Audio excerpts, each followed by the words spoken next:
Ceci est un livre audio autogénéré par Google. Première partie. Réussir la PEDAGOGIE de l'alternance. La réussite ne se décrète pas. Elle s'espère, elle se construit. Alain Bentolila. Notre méthode, c'est une forme de pensée, une manière d'envisager la réalité. D'aborder les sciences de ce qui se vit, d'estimer celui qui apprend autrement qu'en élève et en même temps, de considérer le milieu professionnel, technique, humain comme support des programmes de formation. André Dufort. Introduction. Entre l'idée ou le concept et la pratique de l'alternance, l'écart est grand et ceux qui s'y risquent le mesurent vite. En effet, sa mise en œuvre requiert un dispositif pédagogique, c'est-à-dire une organisation, des activités, des techniques et des outils spécifiques. Au sein des maisons familiales rurales, en France ou ailleurs, une méthodologie s'est élaborée progressivement dans le temps et ajustée en fonction des contextes, des évolutions des formations, des publics recrutés, voire des exigences administratives. Cependant, il importe que les démarches, l'organisation générale des parcours, les outils restent en cohérence avec le projet éducatif et les principes généraux du mouvement. Avec la pédagogie de l'alternance, on quitte une pédagogie plane pour une pédagogie dans l'espace et dans le temps, et les institutions comme les acteurs impliqués se diversifient. Les rôles de ces derniers ne sont plus ceux de l'école habituelle. Le jeune, préadolescent, adolescent ou jeune adulte, en formation, c'est-à-dire l'alternant, n'est plus un élève à l'école mais déjà un acteur, plus ou moins engagé, dans un environnement de vie et dans un territoire. Sa famille est impliquée dans son éducation, dans sa formation et d'autant plus qu'il est jeune. Le maître de stage professionnel devient un formateur à part entière. Dans la MFR, les formateurs patentés que sont les moniteurs ont une fonction et des rôles bien plus amples que ceux d'un enseignant ou d'un professeur. Et tous ces acteurs sont invités à coopérer, à se compléter dans leurs différences. Aussi, l'efficience de l'alternance est-elle liée à la qualité relationnelle qui existe entre eux, pour mettre en œuvre les activités et les outils pédagogiques spécifiques de la méthode. Chapitre 1. De l'idée à l'ELABORATION d'une PEDAGOGIE nouvelle. Comme il arrive toujours dans le monde, ce qui n'était à l'origine qu'un hasard ou un moyen de survivance se trouve immédiatement transformé et utilisé en outil de progrès et de conquête. Pierre Teilhard de Chardin. Un présent sans passé n'a pas d'avenir. Fernand Braudel. Il ne saurait être question d'exposer ici toute l'histoire de la pédagogie de l'alternance au sein des MFR de France. Des pionniers l'ont écrite avec grande précision et vérité, parce qu'ils en ont été les acteurs privilégiés. Cependant, pour s'introduire dans ce concept de formation et cette méthode pédagogique, il semble nécessaire d'en retracer, en un court chapitre, l'esprit et la démarche. 1. Le cheminement CREATIF des MFR. C'est un processus complexe qui a été à l'œuvre dans ce cheminement créatif. Il semble aussi significatif d'une démarche cohérente avec son objet, la formation par alternance. Et sans doute peut-il être, pour les mouvements MFR des différents pays, riche d'enseignements pour construire, affirmer et implanter cette pédagogie innovante. Les fondateurs des premières MF n'avaient aucun passé institutionnel et pédagogique du type d'école qu'ils allaient créer, puisqu'elles n'existaient pas. Ils n'avaient pas non plus une connaissance des recherches et innovations pédagogiques. Leur modèle était celui de l'école qu'ils avaient quittée souvent très tôt à l'issue du cycle primaire. Leur passé institutionnel se trouvait au sein du syndicat dans lequel ils œuvraient et du mouvement chrétien d'action sociale, le Sillon, Marc Sangnier, dont ils tiraient des enseignements quant à leur place et leur rôle d'acteurs responsables de leur propre développement et de celui de leur milieu de vie. Ce mouvement les alimentait de sa militance, de son énergie, de ses analyses, de ses réflexions, des valeurs qu'ils prenaient, de ses perspectives et de ses espérances. Syndicalistes, ils étaient des acteurs engagés dans leur milieu. Ils étaient habités par la préoccupation de l'avenir de leurs enfants, de leur profession, de l'agriculture, de la vie rurale. C'est dans l'apparente simplicité du quotidien qu'est née la pédagogie de la complexité, qu'ils ont inventée. Simplicité d'un problème posé en 1935, dans un petit village de France, à des parents agriculteurs. leur enfant, un adolescent, refuse d'aller à l'école secondaire. Simplicité de la question qui en découle. Que lui proposer pour qu'il continue à étudier? Simplicité de la rencontre avec le curé du village, au bord d'un chemin, pour évoquer ce problème. Simplicité de la solution trouvée avec d'autres.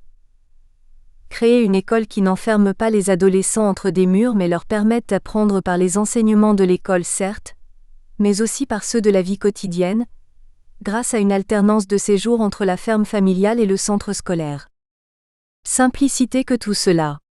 Mais en apparence seulement, car derrière se cachent des processus ô combien complexes. Pourtant cela parut évident à ces paysans, inventeurs d'une formule nouvelle. C'était pour eux, tout simplement le bon sens parce qu'ils étaient eux-mêmes des hommes de la complexité, aux prises quotidiennement avec elle dans la relation à la terre, aux éléments climatiques, à la vie, celle des cultures et des élevages, dans la relation au contexte local, physique et humain, culturel et économique, politique. Il s'agissait pour eux de créer une école du pays par les gens du pays et pour les gens du pays, selon cette formule trouvée au fronton d'une école du Québec. Il s'agissait tout simplement de répondre aux besoins de formation des jeunes, de tous les jeunes. Après l'invention, il fallut construire une pédagogie. Pour les fondateurs, le passé, en matière de pédagogie, est celui de l'enseignement traditionnel. Bien sûr, il s'y réfère dans les premiers temps, mais il apparaît bien vite inadapté. Alors se met en place un vaste mouvement de recherche-action comme on dit aujourd'hui. La pratique au jour le jour, l'expérimentation, les essais et les erreurs dont l'analyse, la réflexion et toujours le bon sens et l'intuition permettent d'élaborer des outils, des méthodologies et des principes pédagogiques.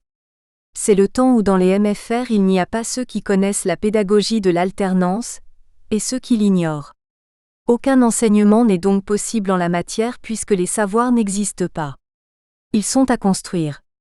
Alors, animés par une dynamique créatrice, tous contribuent à l'élaboration des activités, des outils, des organisations didactiques, des principes et méthodes propres au MFR. On vit à plein le processus de production des savoirs pédagogiques propres à l'alternance. Au naturel, on vit ce concept qui sera explicité beaucoup plus tard. Pas à pas se construit une méthode pédagogique pertinente et originale fondée sur le respect et la prise en compte de la culture, des savoirs et des valeurs éducatives du milieu de vie, sur la confrontation des générations, sur la relation entre des espaces-temps de vie différents, sur l'articulation entre la vie et l'école, entre l'intellectuel et le manuel, le savoir et l'action, l'entreprendre et l'apprendre, les études closes et l'expérience de la vie en vraie grandeur. S'élabore ainsi une pédagogie de la relation, de la rencontre, une pédagogie du partage. Un processus est à l'œuvre, celui de la formation par alternance dans toute sa complexité. La pédagogie de l'alternance s'est élaborée, non par des théories, mais d'abord par l'invention et la mise en œuvre d'un outillage pédagogique qui traduisait, dans les actes, le sens et les procédures de la formation. Autrement dit, dans ce processus de création, ont prévalu l'action, l'expérience, la réussite au sens de J. Piaget, c'est-à-dire une pensée en action. Et ce n'est qu'après, sans doute aussi un peu en même temps que toujours selon la logique piagétienne, l'approche en compréhension s'est opérée et qu'une théorisation a pu être menée. Une théorisation non pour elle-même mais en démarche compréhensive tout à la fois pour nourrir l'expérience, l'action de terrain, leur donner du sens. Aussi pour se situer dans le paysage éducatif, ne pas être seul et isolé mais en relation avec les autres et parfois pour se munir d'arguments afin de se défendre face aux tenants du traditionnalisme ou des pouvoirs administratifs. Et pour cela, des hommes et des mouvements ont été à l'œuvre de manière sous-jacente. Au départ se trouve le mouvement d'action sociale, le sillon de Marc Sangnier, puis ensuite la pensée d'un grand philosophe personnaliste, Emmanuel Mounier, la méthodologie du voir juger agir, de ce grand et beau mouvement d'éducation populaire, la JAC, mais aussi l'esprit et les procédures de l'éducation nouvelle et d'autres penseurs, chercheurs et pédagogues servent de référence ou apportent leur concours. Des rencontres, des confrontations ont eu lieu à différents moments avec l'université pour s'éclairer, se nourrir en toute complémentarité et réciprocité et, comme dans tout processus de formation alternée, dépasser la pratique et les savoirs de l'expérience. Ce fut d'abord la rencontre d'universitaires de la Sorbonne par A. Dufort, alors directeur de l'Union nationale des MFR de France et cheville ouvrière de ce processus de création. Puis ce fut la collaboration avec l'École pratique des hautes études en sciences sociales de Paris, et enfin avec l'Université de Tours en partenariat avec le Centre national pédagogique des MFR de Shinji. Rencontre avec des universitaires certes, mais pas n'importe lesquels. Des universitaires animés d'un renouveau pour la pédagogie, et d'une conscience, d'une pensée et de pratiques pédagogiques et éducatives complexes et systémiques. Ils ont joué leur rôle d'universitaires sans s'immiscer dans les fonctionnements institutionnels. Ils ont nourri à leur manière les pratiques en permettant un pas vers plus de clarté. Ce fut la rencontre de l'expérience et de la science comme cela est aussi dans toute formation en alternance. Cependant, dans ce processus d'innovation et de construction, les paysans ont précédé les universitaires. 2. Un plein de sens. Une dynamique générale anime alors tout ce cheminement créatif, qui ne peut donc être que mouvement. Celui-ci est orienté, fortifié, voire transcendé par une réflexion sur la personne humaine alimentée par le courant philosophique du personnalisme d'Emmanuel Mounier puis d'autres philosophes, pédagogues, chercheurs et penseurs comme dit ci-avant. Un projet global existe et qui porte une vision de l'homme, de la société, de la ruralité et du développement. Le sens de la responsabilité et du pouvoir est présent. On est dans un plein de sens. Un goût de la liberté et du faire par soi-même stimule les énergies. On sait pourquoi on crée une MFR, pourquoi elle existe. Cette école nouvelle doit être celle de la petite région, non pas une école d'agriculture de plus comme les autres, mais une école pour former les agriculteurs et contribuer au développement du pays. Une école qui est la leur et dont ils assument la gestion et toutes les responsabilités en se regroupant en association. Une forme juridique qui donne une force et un pouvoir et qui est une instance effective de participation. Une école pour les familles et les agriculteurs, et au-delà, pour des hommes et des femmes du pays. Ainsi ce qu'ils sèmeraient ou planteraient, par un enracinement profond dans un territoire, serait voué à quelque pérennité. On a conscience des services multiples que doit offrir cette école nouvelle, et des rôles multidirectionnels et interdépendants qu'elle doit tenir vis-à-vis des adolescents ruraux, vis-à-vis des familles, vis-à-vis de l'agriculture, vis-à-vis de la ruralité et plus largement vis-à-vis de l'éducation et de la société. Le discours est ample et a de la hauteur. Il est systémique, global, porteur d'une éthique, d'un projet pour l'homme en ces périodes de grande transformation voire de mutation. Il est tourné vers l'avenir pour éclairer le futur, non pas en suivant les leçons du passé mais en s'avançant vers un avenir prometteur et promis, pensait-on. Par la suite, les fondateurs de la deuxième génération trouvent leur énergie dans la dynamique de la reconstruction de l'après-guerre en France et du grand basculement de l'agriculture avec la Révolution verte. Les MFR qu'ils créent s'inscrivent à part entière dans cette vaste transformation de l'agriculture et de la ruralité en y apportant leur contribution par la formation des jeunes et futurs acteurs. Celle-ci est articulée en maints endroits avec la vulgarisation agricole. C'est une époque d'engagement, de militantisme de parents et d'agriculteurs, fondateurs des MFR, mais aussi des directeurs et des moniteurs de celles-ci. Tous sont attelés en commun à un vaste programme de développement. On n'a pas besoin d'inciter à l'engagement et à la conduite d'actions de développement, ils vont de soi. C'est l'époque où la quasi-totalité des acteurs du mouvement ont une appartenance à une même culture, à une même famille, celle de l'agriculture et de la ruralité. Tous sont tendus vers des objectifs proches ou similaires, vers l'avenir. Aussi, la pédagogie, les cours et toute la formation trouvent une direction ont un sens. L'alternance se vit presque d'elle-même. Cependant, cette pédagogie nouvelle ne va pas de soi et a besoin d'être définie, initiée, fondée.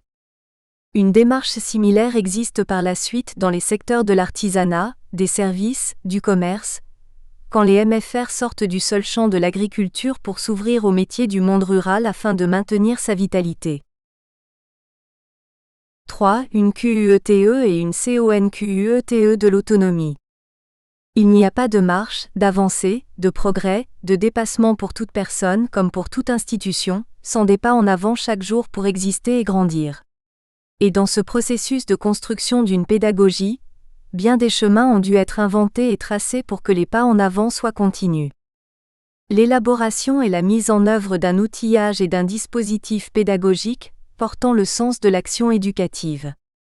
La formation initiale et continue des formateurs appelés moniteurs, de par leur rôle et chevilles ouvrières de cette pédagogie complexe.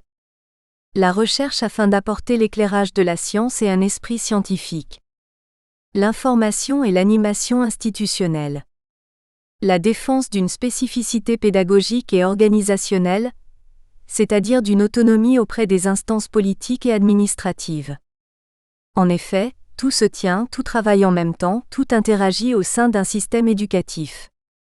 Sans outils, l'idée reste stérile et réciproquement. Sans formation des moniteurs et sans animation institutionnelle, les dérives et la perte d'identité sont possibles. Sans recherche, on risque de piétiner, de ne pas rester en veille ou de s'enfermer dans des fonctionnements trop seulement idéologiques. Sans lutte pour avoir sa place, la récupération ou l'étouffement sont aisés. En définitive, sans une marge suffisante d'autonomie, un tel mouvement éducatif, une telle pédagogie ne peuvent exister avec authenticité. Et cette question de l'autonomie, avec ses marges de liberté, fut et reste fondamentale. Autonomie vis-à-vis de la structure de fonctionnement, pour affirmer et promouvoir l'association et l'alternance. Autonomie vis-à-vis des programmes en procédant à des réécritures afin de les rendre intelligibles, de hiérarchiser les contenus en fonction des orientations de formation dans le respect des cadres généraux. Autonomie vis-à-vis de la gestion et forme de distribution du programme, organisation, outils didactiques.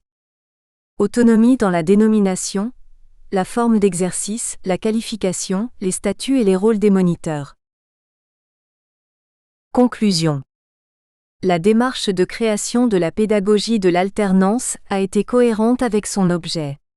Les paysans créateurs et leurs porte-parole et concepteurs pédagogiques ne sont pas partis de théories ou de concepts pour les mettre en pratique selon une logique déductive. Non, ils ont perçu, entendu et conscientisé des problèmes et des besoins.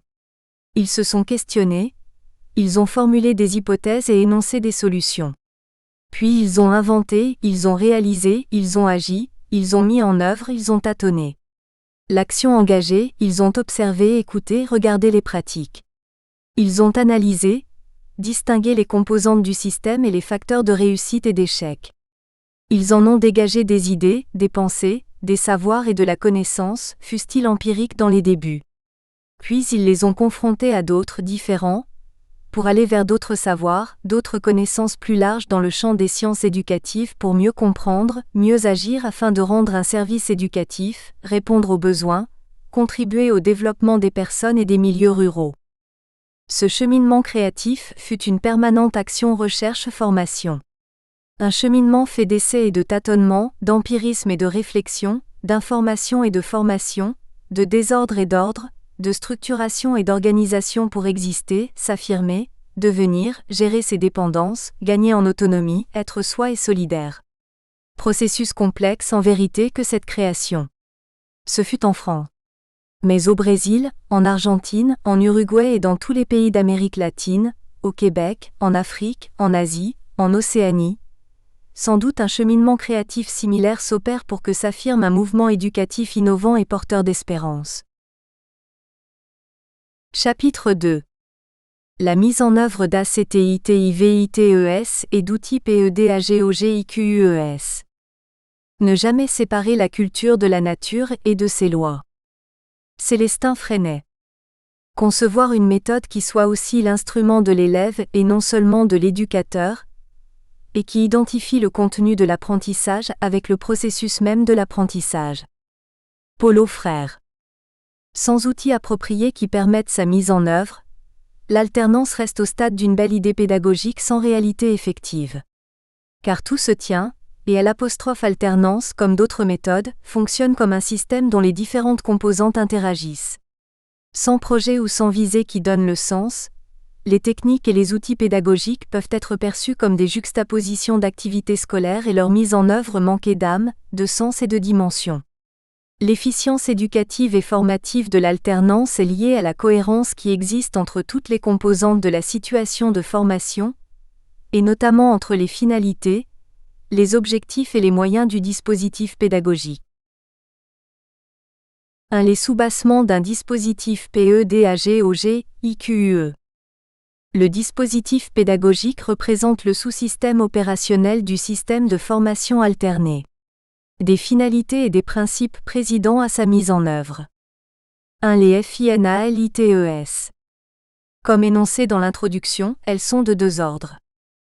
D'une part, la formation globale de la personne, l'éducation et de manière concomitante, l'orientation et l'insertion socio-professionnelle. D'autre part, la contribution au développement du territoire où est implantée la maison familiale rurale. 2. Les principes. 6 principes peuvent être énoncés pour le fonctionnement pédagogique d'une MFR. Le primat de l'expérience sur le programme. La pédagogie de l'alternance des MFR est un permanent cheminement entre la vie et l'école.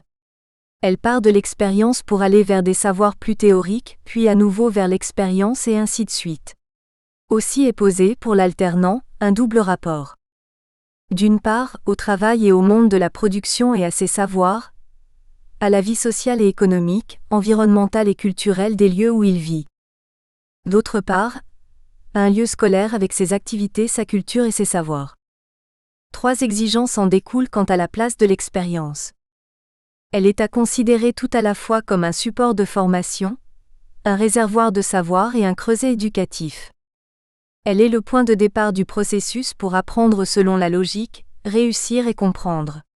Elle précède donc le temps scolaire. Dans le rythme d'alternance, sa durée est au moins égale, voire supérieure, à celle du séjour à la MFR.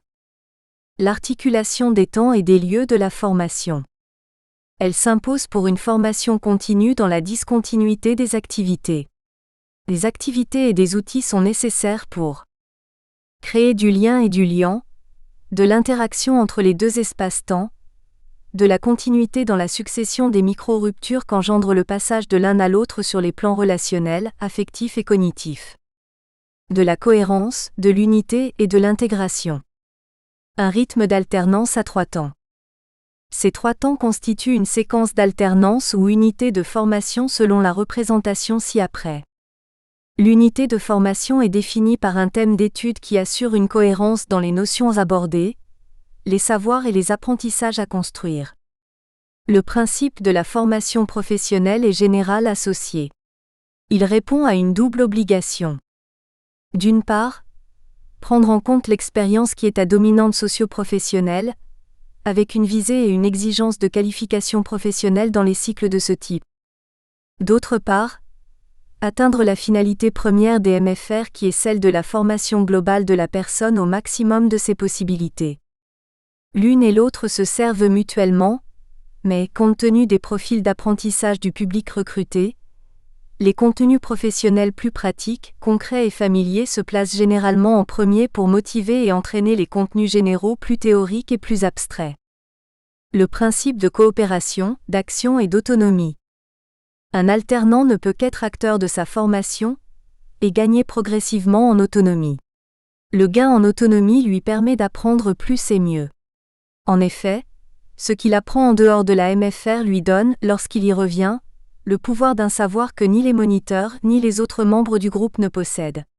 Aussi, les savoirs des alternants du groupe de formation, mis en commun et partagés, constituent un support essentiel d'apprentissage. L'association des parents et des maîtres de stage professionnels comme partenaires et co-formateurs. L'alternance diversifie et démultiplie les co-formateurs, les parents, les responsables d'entreprise, les maîtres de stage et ou tuteurs, les moniteurs de la MFR et autres intervenants, mais aussi les alternants du groupe. La formation alternée n'a pas sa pleine efficience si les parents et les maîtres de stage ne jouent pas leur rôle de formation et d'éducation. Les moniteurs ne peuvent rien sans eux, et le dispositif pédagogique doit en tenir compte. Aussi, toute pédagogie de l'alternance est fondamentalement une pédagogie de la coopération, un partage du pouvoir éducatif. Il résulte, de ces finalités et principes, un ensemble d'organisations, d'activités, de techniques et d'outils de nature différente pour investiguer l'expérience et les différents champs de vie, articuler le milieu de vie et la MFR, accéder aux données et disciplines des programmes académiques, et unifier les savoirs, évaluer et mesurer les progrès. Organiser les séquences d'alternance comme unité de formation. Orchestrer l'ensemble du parcours par un plan de formation. Dérouler les semaines de formation à la MFR par des plannings hebdomadaires adaptés à la pédagogie de l'alternance. Établir la relation et l'information entre les co-formateurs, moniteurs, parents, maîtres de stage. 2. Le cahier de la réalité. L'outil pédagogique de base. Si l'expérience se trouve au point de départ du processus pédagogique, encore faut-il qu'elle soit explorée, analysée, exprimée et confrontée pour être un support de formation et d'éducation. Telle est la raison d'être du cahier de la réalité, ou des études de stage, comme premier livre à construire. Un livre de vie, riche en lui-même d'informations, d'analyses et d'apprentissages variés. Mais un livre auquel s'articuleront ensuite les livres académiques pour l'enrichir et construire le grand livre des savoirs à façonner et des apprentissages à faire, dans le présent d'un parcours, pour un futur. Un GENESE et Evolution. La mise en œuvre de l'alternance a immédiatement posé le besoin d'une activité et d'un outil pédagogique spécifique pour, d'une part, permettre aux fils et aux filles d'agriculteurs de l'époque l'observation et l'analyse directe de la pratique agricole de leur ferme, et aux parents de collaborer à la formation de leurs enfants en apportant leur expérience et leur savoir-faire. D'autre part, établir un lien organique entre l'expérience du métier, de la vie familiale et sociale dans lesquelles le jeune adolescent est immergé et la période scolaire.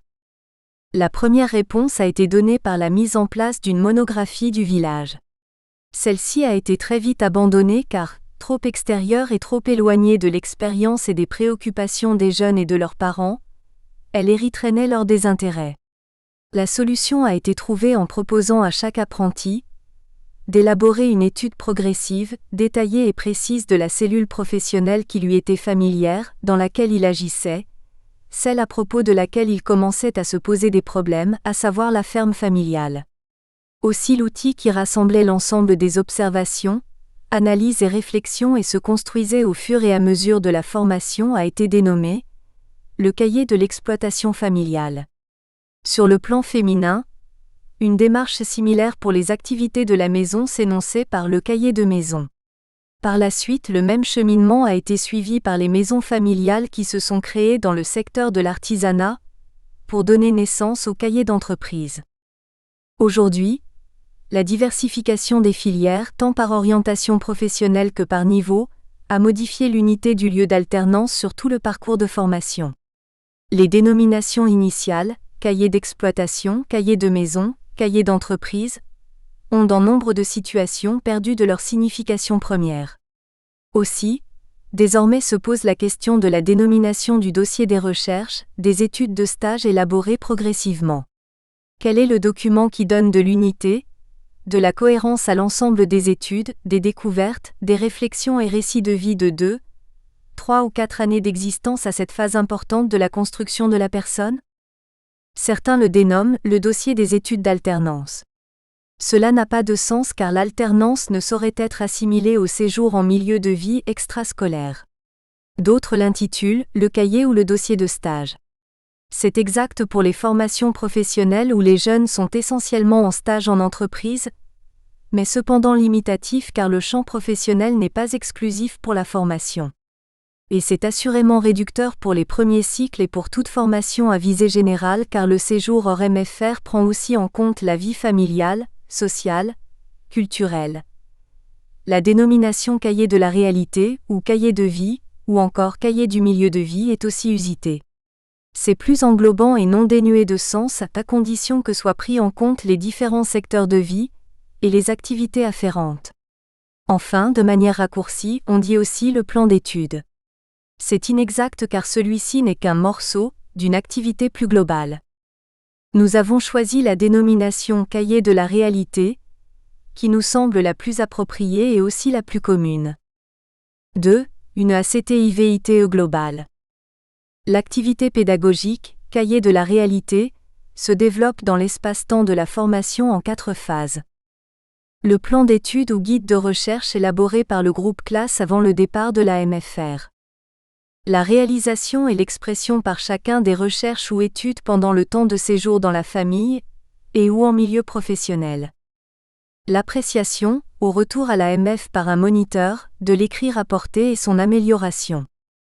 La mise au propre de l'étude par écrit ou par traitement de texte, ainsi que son illustration, pour construire un document personnalisé de qualité, à considérer comme le chef-d'œuvre que l'on se plaît à regarder et à conserver précieusement. La mise en commun en est le prolongement normal comme Nous espérons que vous avez apprécié cet aperçu. Pour continuer à écouter ce livre audio sur Google Play Livres, utilisez le lien dans la description de la vidéo.